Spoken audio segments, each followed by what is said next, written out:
I'm Ray McCormack, and today I'm here to speak to you about water mapping. Water mapping is very important.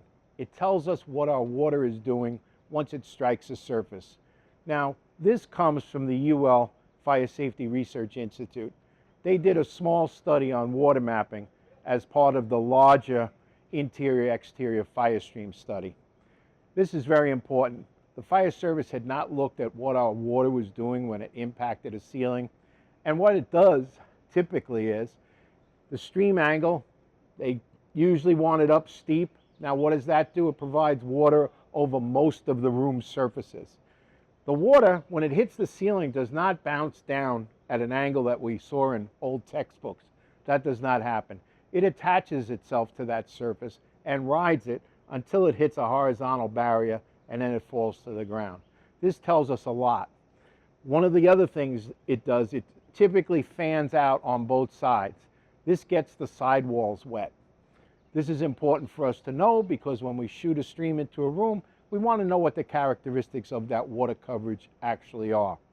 Now with a solid or straight stream, it goes up in a tight focus like a pipe, and then it strikes the ceiling and expands out. That's where you get your droplets from. Those droplets will ride the ceiling, a portion of them will fall to the ground. Again, we're hitting the hottest surface in the room, the ceiling.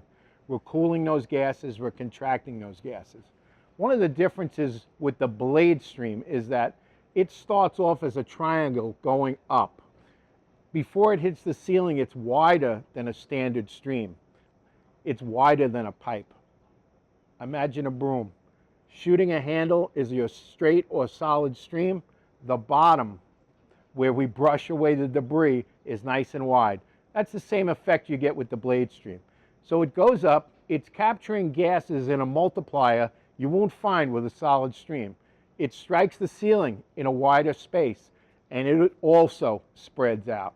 So we're getting better actions out of our stream.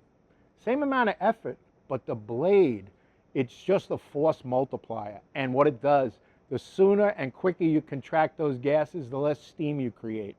Then, of course, it basically, when you come down, you get additional coverage. Water mapping, we're going to cover it in some of the videos. You'll get to see what I'm actually speaking about. And you can't go wrong by using a blade stream on a surface.